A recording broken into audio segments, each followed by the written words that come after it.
부산 해안도로는 폭우에 잠겨 있었다. 빗줄기가 앞유리를 때리는 소리가 천둥처럼 울렸다. 차 안에서 민석은 운전대를 꽉 잡고 있었고 조수석의 세나는 걱정스러운 얼굴로 민석을 바라보았다. 여보, 천천히 가요. 애들이 놀랄까봐. 뒷좌석에는 베이비시트에 누워 자고 있는 쌍둥이가 있었다. 아이들을 낳았을 때 둘은 기쁨에 벅차 있었지만 민석의 아버지 도윤 회장에게 전할 생각을 하니 가슴 한편이 무거웠다. 아버지가 받아주실까요? 민석은 대답 대신 세나의 손을 꽉 잡았다. 그 순간 맞은편에서 헤드라이트가 번쩍였다. 차는 미끄러졌고 민석은 핸들을 꺾었지만 이미 늦었다. 차는 가드레일을 들이받고 전복됐다. 새벽 4시 구조대가 도착했을 때 민석과 세나는 이미 숨져 있었다. 하지만 기적처럼 베이비시트에 있던 쌍둥이 2명은 생존해 있었다. 병원 복도에서 도윤 회장은 쌍둥이를 바라보았다. 60세의 도윤 회장은 아들의 죽음 앞에서 비통했지만 며느리 세나에 대해선 여전히 냉담했다. 가문도 없는 여자가 우리 아들을 빼앗아 갔어. 그의 목소리는 차가웠다. 한편 사고 현장에는 이상한 점이 있었다. 블랙박스의 메모리 카드가 사라진 것이었다. 경찰은 사고 충격으로 튕겨나갔다고 추정했지만 현장을 조사하던 오비서는 고개를 가로저었다. 누군가 일부러 가져간 겁니다. 그의 직감은 정확했다. 이건 단순한 사고가 아니었다. 장례식장은 조문객들로 가득했다. 도윤 회장은 검은 상복을 입고 앉아 있었지만 그의 마음속엔 세나에 대한 원망이 자리 잡고 있었다. 그 여자만 아니었으면. 도윤은 과거를 떠올렸다. 민석이 세나를 데려왔을 때 그는 강하게 반대했었다. 세나의 집안은 평범했고 강현푸드의 며느리로는 부족하다고 생각했다. 하지만 민석은 끝까지 세나를 선택했고 도윤은 마지못해 결혼을 허락했다. 가문과 회사를 생각해야 했는데 도윤은 쌍둥이를 바라보았다. 두 아이 모두 키울 자신이 없었다. 하나는 회장 자리를 이을 후계자로 하나는 멀리 보내야 한다고 생각했다. 한 명은 친척집에 보내겠습니다. 오비서는 놀란 표정을 지었지만 감히 반대하지 못했다. 세나의 친정집 식탁. 장례식 전날 밤 세나는 어머니의 손을 잡고 울며 말했다. 엄마, 내 아이들 절대로 떼어놓지 마세요. 세나의 어머니는 딸의 손을 꽉 잡았다. 하지만 그 순간 거실 구석에서 누군가의 그림자가 움직였다. 세나의 시선이 그쪽으로 향했고 그녀는 잠시 말을 멈췄다. 당신은? 그 사람이 누구였는지 세나의 어머니는 끝내 알지 못했다. 쌍둥이 형 서준은 도윤 회장의 품에 안겼다. 동생 서한은 부산 외곽의 친척집으로 보내졌다. 친척 부부는 아이를 받아들였지만 강현 가문과의 연결은 철저히 끊어졌다. 세월이 흘렀다. 서준은 최고의 학교에 다니며 영어와 중국어를 배웠고 해외 유학까지 다녀왔다. 그는 회장의 후계자로 길러졌고 모든 것이 풍족했다. 반면 서한은 평범한 삶을 살았다. 친척 부부는 가난했지만 따뜻했고 서한은 동네 학교를 다니며 친구들과 뛰어놀았다. 그는 자신의 출생에 대해 의문을 품지 않았다. 부모가 사고로 돌아가셨고 자신은 친척집에서 자란다는 것만 알고 있었다. 서하가 10살 되던 해 낯선 남자가 친척집을 찾아왔다. 남자는 중절모를 쓰고 있었고 서하를 오래 바라보았다. 넌 절대 이 집을 떠나지 말아라. 남자의 목소리는 낮고 무거웠다.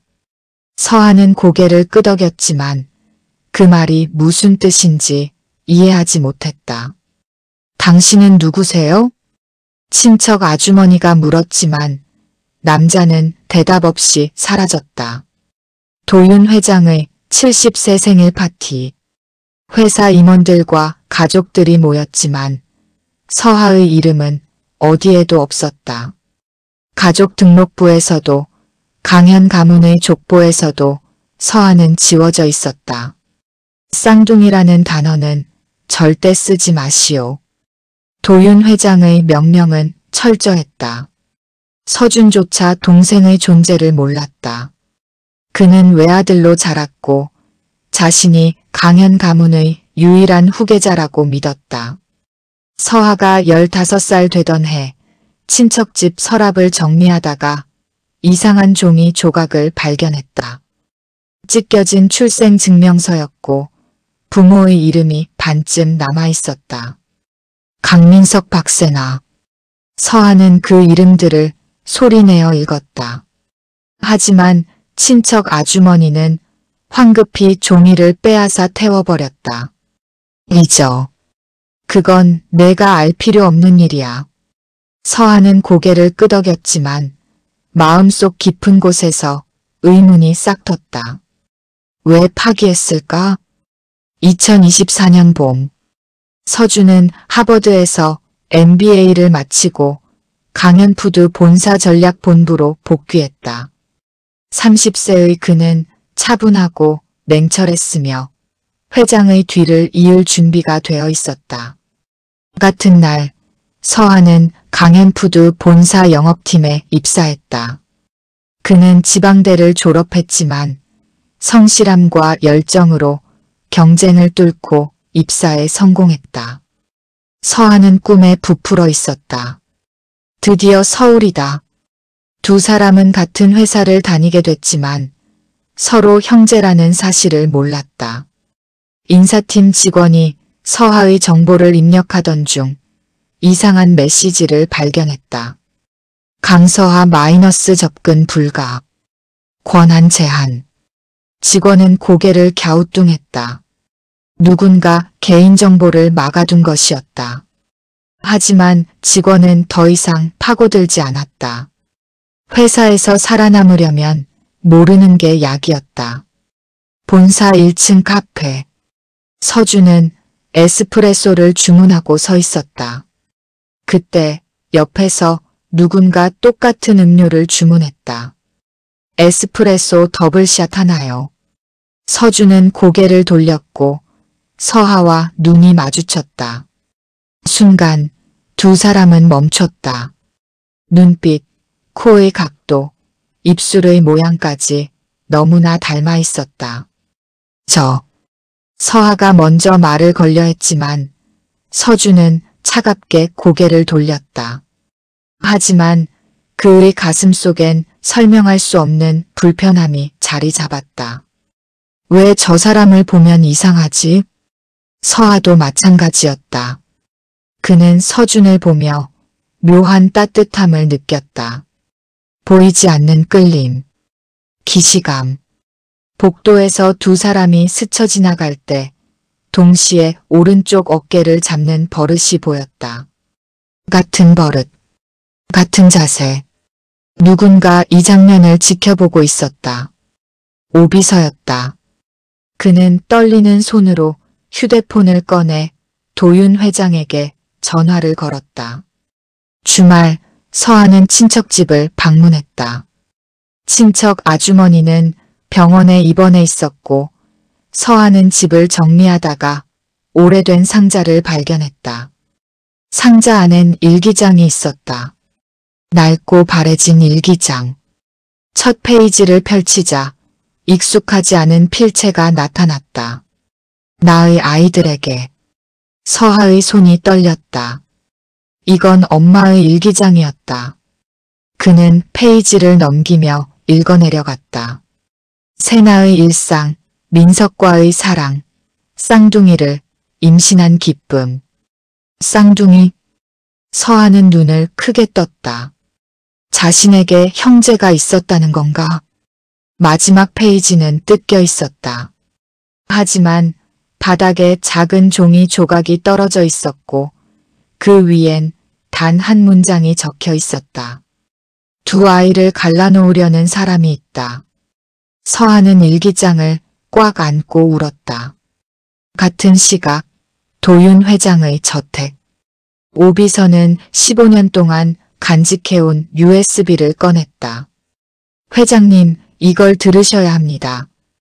도윤은 의아한 표정으로 USB를 받았다.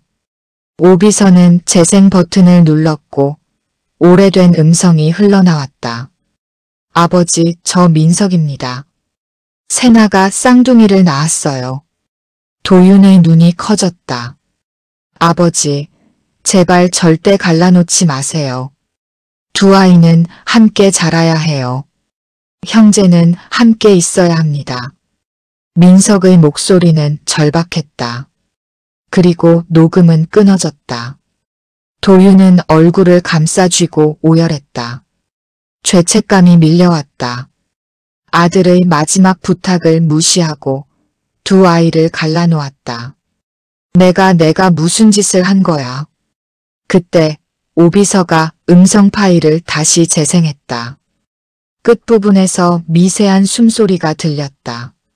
민석 외에 누군가 더 있었던 것이었다. 도련님이 사고 직전 누군가를 만나고 있었습니다. 도윤의 눈빛이 날카로워졌다. 도윤은 밤새 잠을 이루지 못했다. 아침이 되자 그는 오비서를 불렀다. 둘을 다시 찾고 싶네. 오비서는 고개를 숙였다.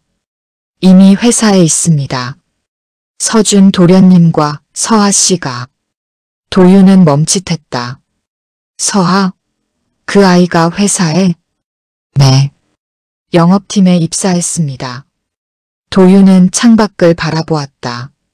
운명은 두 아이를 다시 한 곳으로 모은 것이었다. 본사에서 서준은 서하에 대한 의심을 키우고 있었다. 너무 닮았다. 행동, 말투, 심지어 생각하는 방식까지. 저 사람 누구지? 서하도 서준을 몰래 지켜보았다. 설명할 수 없는 끌림. 마치 오래전부터 알고 있었던 것 같은 느낌. 형님 같아. 하지만 그건 말도 안 되는 일이었다. 서하에게 형제는 없었으니까. 서하는 결심했다. 자신의 출생을 조사하기로. 그는 병원에 DNA 검사를 의뢰했고 결과를 기다렸다. 며칠 후 검사 결과가 담긴 봉투가 집 앞에 배달됐다. 하지만 서하가 퇴근해서 돌아왔을 때 봉투는 사라져 있었다. 누가 가져간 거지? 누군가 일부러 가져간 것이었다. 도윤 회장의 집무실. 오비서가 급히 전화를 걸었다. 회장님, 두 사람이 서로를 보고 놀랐습니다. 서로 너무 닮았다고요. 도윤의 손이 떨렸다. 당장 두 사람을 데려오게. 본사 회의실. 서준과 서하는 마주 앉았다. 도윤 회장은 두 사람을 오래 바라보았다. 너무나 닮은 두 얼굴. 너희는 형제다. 침묵. 서준은 고개를 저었다. 말도 안 돼요. 저는 외아들입니다. 아니야. 너희는 쌍둥이였어. 25년 전 사고로 부모를 잃었고 나는 너희를 갈라놓았다. 서하는 눈물을 흘렸다. 모든 게 설명됐다. 일기장, 출생증명서, 그리고 이 묘한 끌림. 그럼 형님? 서준은 서하를 바라보았다. 아무 말도 할 수 없었다. 그저 떨리는 손으로 서하의 손을 잡았다. 도윤은 고개를 숙였다. 용서해다오. 내가 잘못했다. 하지만 진실은 여기서 끝나지 않았다. 오비서가 도윤에게 속삭였다. 회장님, 사고 당시 블랙박스를 가져간 사람 기억나지 않으십니까? 도윤의 눈이 크게 열렸다. 그는 떠올렸다. 25년 전 사고 현장에 가장 먼저 도착했던 사람. 설마 그 사람이? 화면은 어두워지고 멀리서 누군가의 발소리가 들렸다. 회의실의 공기가 무거웠다. 서준과 서한은 여전히 서로의 손을 잡고 있었다. 25년 만의 재회. 갈라진 운명이 다시 하나로 합쳐지는 순간이었다. 하지만 도윤의 표정은 점점 어두워졌다. 오비서, 그 사람 이름을 말해보게. 오비서는 잠시 망설이다가 입을 열었다. 강대호 회장님의 동생입니다. 서준의 얼굴이 굳었다. 강대호는 강현푸드의 부회장이자 도윤의 친동생이었다. 회사 내에서 막강한 영향력을 가진 인물. 서준이 어릴 때부터 각별히 돌봐주던 작은 할아버지였다. 작은 할아버님이 왜? 도윤은 주먹을 쥐었다. 대호는 항상 회장 자리를 노렸어. 하지만 민석이 있었고 그 다음엔 서준이 있었지. 만약 쌍둥이의 존재가 알려졌다면 후계 구도가 복잡해졌겠죠. 오비서가 말을 이었다. 두 아이 중 누가 적법한 후계자인지, 또 둘 다 권리가 있는지 법적 분쟁이 불가피했을 겁니다. 도윤은 고개를 끄덕였다. 대호는 그 틈을 노렸던 거야. 민석이 죽고 아이들이 갈라서면 자기 아들 강민준이 회장이 될 수 있다고 생각했겠지. 서한은 떨리는 목소리로 물었다. 그럼 사고도? 침묵. 도윤은 대답하지 않았지만 그의 눈빛이 모든 걸 말해주었다. 25년 전 그 폭우의 밤, 사고는 정말로 사고였을까? 본사 지하 보관실. 오비서는 서준과 서하를 데리고 오래된 파일들이 쌓인 창고로 들어갔다. 25년 동안 제가 숨겨둔 겁니다. 오비서는 낡은 상자를 꺼냈다. 상자 안엔 부서진 블랙박스와 메모리 카드가 있었다. 사고 직후 현장에서 누군가 이걸 가져갔습니다. 하지만 부회장님이 떨어뜨린 걸 제가 발견했죠. 서준은 메모리 카드를 집어들었다. 이 안에 뭐가 있는 겁니까?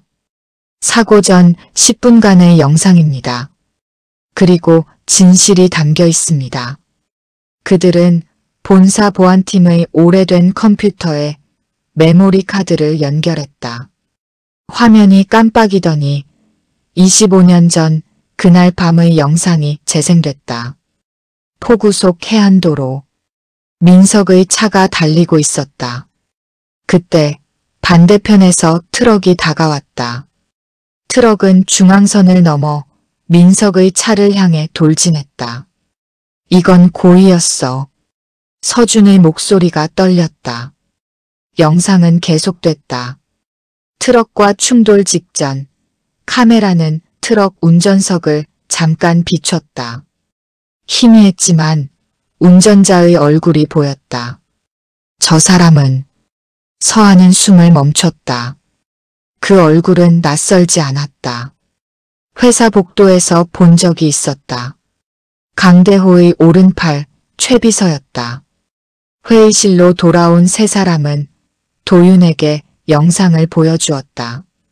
도윤은 화면을 보며 눈물을 흘렸다.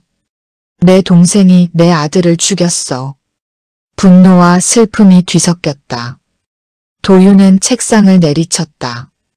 당장 대호를 불러들이게. 하지만 오비서는 고개를 저었다. 아직은 안 됩니다. 부회장님은 지금도 회사 이사진의 절반을 장악하고 있습니다. 섣불리 움직였다간 우리가 위험해질 수 있다는 말이군요. 서준은 냉정했다. 하버드에서 배운 전략적 사고가 발동했다. 증거를 더 모아야 합니다. 그리고 이 사진을 우리 편으로 만들어야 해요. 그날 밤 서하는 집으로 돌아가는 길에 이상한 기분이 들었다. 누군가 자신을 따라오는 것 같았다. 그는 뒤를 돌아보았지만 아무도 없었다. 하지만 어두운 골목에서 검은 차가 천천히 그를 따라오고 있었다. 차 안에는 최 비서가 앉아 있었고 그는 휴대폰으로 전화를 걸었다. 부회장님, 서하가 진실을 알았습니다. 강대호의 목소리가 차갑게 들렸다. 처리해. 다음 날 아침 서준은 서하를 자신의 집으로 불렀다. 강남의 고급 아파트. 서하는 처음 보는 화려한 인테리어에 압도됐지만 서준은 그를 거실로 안내했다. 형님, 여기가 우리 집이야. 아니, 이제 내 집이기도 하지. 서준은 소파에 앉으며 말했다. 서하, 우린 25년 동안 떨어져 있었어. 하지만 이제 다시 만났고 우린 형제야.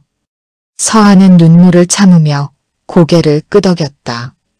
형님, 저는 가난하게 자랐고 형님처럼 똑똑하지도 않아요. 회사에서도 그냥 평범한 사원일 뿐이고 그런 거 중요하지 않아. 서준은 서하의 어깨에 손을 얹었다. 우린 피를 나눈 형제야. 그게 전부야. 앞으로 무슨 일이 있어도 우린 함께 헤쳐나갈 거야. 두 사람은 포옹했다. 25년 만의 형제였다. 그때 서준의 휴대폰이 울렸다. 오비서였다. 도련님, 큰일입니다. 부회장님이 움직이기 시작했습니다. 서준의 표정이 굳었다. 무슨 일입니까? 내일 이사회를 소집했습니다. 안건은 회장님의 건강 문제를 이유로 조기 퇴진을 요구하는 겁니다. 강현푸드 본사 이사회의실. 긴 테이블을 중심으로 10명의 이사들이 앉아 있었다. 도윤 회장과 강대호 부회장이 마주보고 앉았다. 강대호는 60대 후반이었지만 여전히 카리스마가 넘쳤다. 그는 차분한 목소리로 말문을 열었다. 형님, 최근 건강이 좋지 않으시다고 들었습니다. 회사를 위해서라도 이제 휴식을 취하실 때가 되지 않았습니까? 도윤은 그를 똑바로 바라보았다. 내 건강은 내가 알아서 한다. 하지만 주주들이 우려하고 있습니다. 리더십의 공백은 회사에 치명적입니다. 강대호는 미소를 지었다. 이 사진 중 6명이 이미 그의 편이었다. 과반수였다. 그래서 제안합니다. 형님께서는 명예회장으로 물러나시고 제가 회장직을 맡겠습니다. 그때 회의실 문이 열렸다. 서준과 서하가 들어왔다. 잠깐만요. 서준의 목소리는 차가웠다. 그는 이사들을 둘러보며 말했다. 이사회를 시작하기 전에 여러분께 보여드릴 것이 있습니다. 그는 노트북을 연결했고 스크린에 블랙박스 영상이 재생됐다. 강대호의 얼굴이 창백해졌다. 영상이 끝나자 회의실은 정적에 휩싸였다. 이사들은 충격에 빠져 서로를 바라보았다. 서준은 강대호를 가리키며 말했다. 부회장님, 25년 전 제 아버지를 죽인 건 당신입니다. 무슨 헛소리야? 강대호는 자리에서 벌떡 일어났다. 그건 조작된 영상이야. 서준, 넌 지금 무슨 짓을 하는 거냐? 조작이 아닙니다. 서하가 나섰다. 그는 또 다른 서류를 꺼냈다. 25년 전 사고 당일 최 비서의 통화 기록입니다. 부회장님과 37통의 전화를 주고받았죠. 그리고 사고 직후 최 비서는 2천만 원을 받고 해외로 도주했습니다. 그건 강대호는 말문이 막혔다. 도윤이 천천히 일어섰다. 대호, 내가 정말 그랬어? 내 아들을, 내 조카를 죽인 거야? 강대호는 뒤로 물러섰다. 그의 얼굴에서 여유가 사라졌다. 형님, 그건 나는 선택의 여지가 없었어. 민석이 살아있으면 내 아들 민준이는 영원히 그림자 속에서 살아야 했어. 그래서 죽였어? 도윤의 목소리가 떨렸다. 내 야망 때문에 내 아들을 죽였어?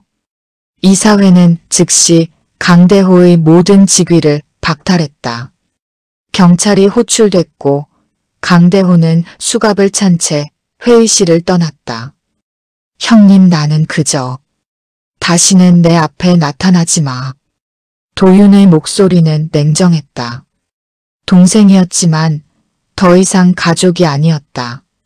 복도에서 서준과 서한은 나란히 서 있었다. 두 사람은 창밖을 바라보며 말없이 서 있었다. 형님, 이제 끝난 건가요? 아니. 서준은 고개를 저었다. 이제 시작이야.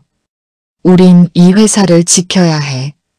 아버지가 만든 회사를, 할아버지가 지키려 했던 회사를. 서한은 고개를 끄덕였다.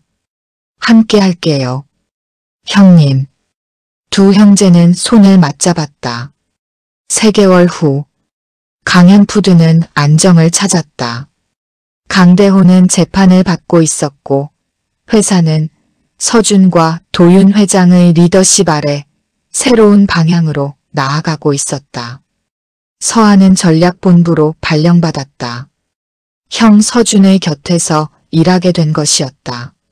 처음엔 어색했지만 두 사람은 점점 호흡을 맞춰갔다. 서하, 이 기획안 어때? 형님, 여기 부분은 좀 더 보완이 필요할 것 같아요.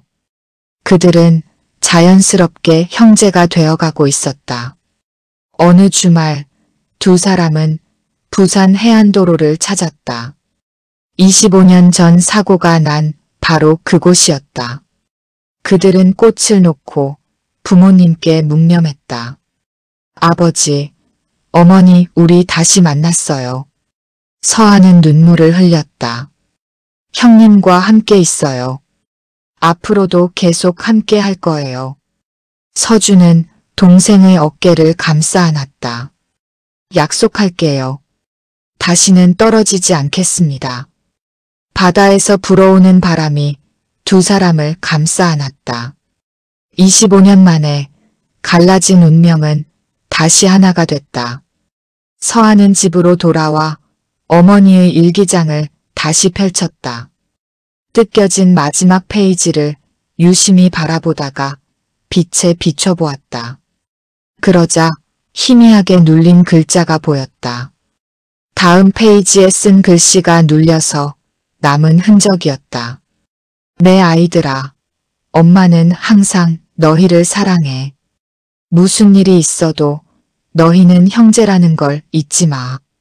피는 물보다 진하단다. 서로를 지켜주렴. 서한은 일기장을 가슴에 안았다. 어머니, 저희 약속 지킬게요. 같은 시각 도윤 회장의 서재. 그는 민석의 사진을 바라보며 속삭였다. 아들아, 미안했다.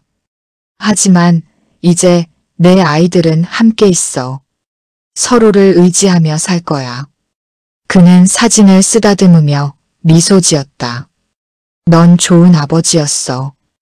그리고 좋은 아들이었어. 창밖으로 해가 뜨고 있었다. 새로운 시작이었다. 1년 후 강현푸드 창립 50주년 기념식. 서준과 서한은 나란히 단상에 올랐다.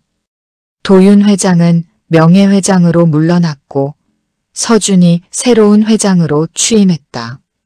서한은 부회장이 됐다. 여러분, 저희 형제는 한때 떨어져 있었습니다. 서준은 마이크를 잡고 말했다. 하지만 운명은 우리를 다시 만나게 했고 우린 함께 이 회사를 이끌어갈 것입니다. 서하가 이어 말했다. 강현푸드는 단순한 기업이 아닙니다. 가족입니다. 그리고 가족은 절대 포기하지 않습니다. 박수가 터져나왔다. 무대 뒤에서 도윤 회장은 눈물을 닦으며 미소 지었다. 민서가 내 아들들이 훌륭하게 자랐어. 그리고 하늘을 올려다보았다. 어디선가 민석과 세나가 미소 지으며 두 아들을 바라보고 있을 것만 같았다.